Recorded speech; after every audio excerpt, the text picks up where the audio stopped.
Hello students and welcome back to my channel excellent learning point.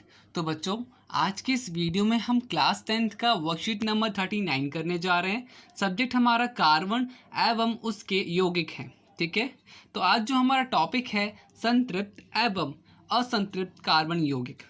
तो बच्चों, संतृप्त क्या होता है, असंतृप्त क्या होता है, उससे पहले हम ये जान लें कि हाइड्रोकार्बन क्या होता है।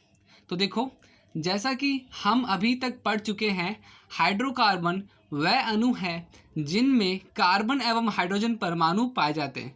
तो बच्चों, हाइड्रोकार्बन क्या होता है?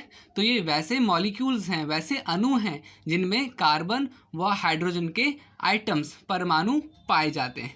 ठीक है बच्चों, अब ये तो समझ में आ गया सर, मगर ये सर संतृप्त हाइड्रोकार्बन क्या होता है और असंतृप्त हाइड्रोकार्बन क्या होता है?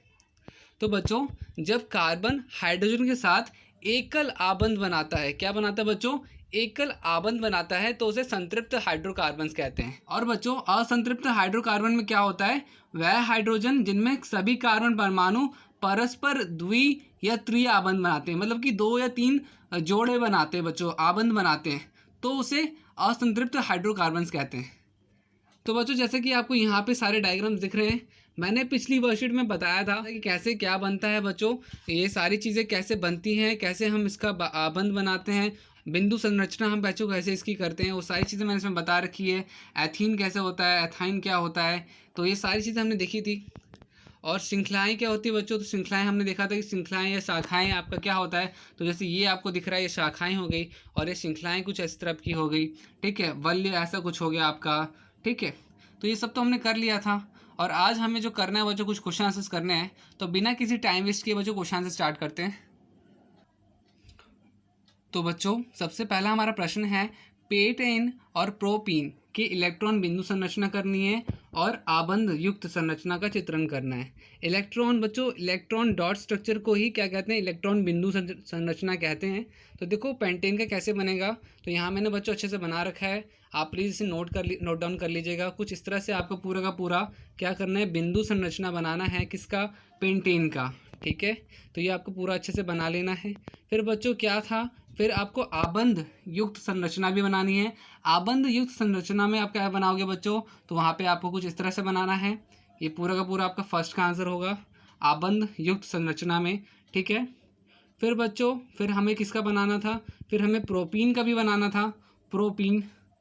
ठीक है, तो प्रोपीन हमारा कैसे होगा बच्चों? तो प्रोपीन में हमने यहाँ पे बना रखा है, प्रोपीन में आपका ऐसा कुछ है। ठीक है, ये पूरा आपको लिखना है बच्चों। यहाँ पे मैंने इंग्लिश में लिखा हुआ है, बट आप सब खुद से लिख सकते हो कि प्रोपीन की कौन सी संरचना, तो प्रोपीन की बिंदु संरचना। ठीक है, यहाँ पे आप हिंदी में लिख लेना, प्रोपीन की बिंदु संरचना। ठीक है, फिर प्रोपीन की आबंध संरचना, ऐसे करके आप ये उतार देना। ठीक है, ये हो गया बच्चों आपका second question, sorry first question. अब है सेकंड क्वेश्चन, एथेन इलेक्ट्रॉन बिंदु संरचना एवं आबंध युक्त संरचना का चित्रण कीजिए।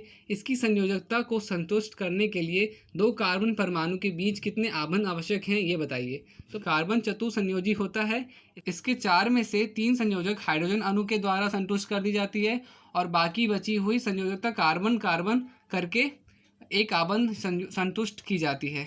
ठीक है बच्चों, तो यहाँ पे एथेन कैसे बनता है, तो देखो मैंने पूरा बना रखा है, आपको पूरा ऐसे बनाना है। एथेन का डॉट स्ट्रक्चर हो जाएगा बच्चों, मतलब कि बिंदु संरचना, और ये आपका आबंध संरचना, तो ये हो जाएगा आपका। ठीक है, अब बच्चों साइक्लोपेटेन का आणविक सूत्र लिखिए और आबंध युक्त संरचना का चित्रण कीजिए। आबंध युक्त करना है और हमें सूत्र भी लिखना है। तो सूत्र क्या होगा बच्चों? तो सूत्र हमारा क्या है? तो सूत्र हमारा है C5H10। आबंध संरचना बच्चों कैसी होगी? तो आबंध संरचना कुछ इस तरह से आपको लिख देनी है। ठीक है बच्चों, फोर्थ क्वेश्चन है, संतृप्त एवं असंतृप्त हाइड्रोजन में विभेद कीजिए। तो हमने बच्चों अभी अभी पढ़ा था संतृप्त हाइड्रोकार्बन क्या होता है, वो आपको लिखना है यहाँ पर पूरा। ठीक है, फिर असंतृप्त हाइड्रोकार्बन क्या होता है, वो भी आपको यहाँ पे लिखना है। तो अच्छे से बच्चों इसको पूरा उतार लेना आप प्लीज़। ठीक है, ये पूरा मैंने इसको बता रखा है। लास्ट है बच्चों, प्रक्रियात्मक समूह क्या है? प्रक्रियात्मक समूह अल्कोहल एवं एल्डाइड के सूत्र क्या हैं? तो बच्चों यहाँ पर आपको पूरा लिखना है। ठीक है, तो प्रक्रियात्मक समूह ये परमाणु या ये परमाणुओं के वह समूह है जो हाइड्रोकार्बन श्रृंखला में से एक या एक से अधिक हाइड्रोजन की प्रतिस्थापित करके उनके यौगिकों को विशिष्ट गुण प्रदान करता है।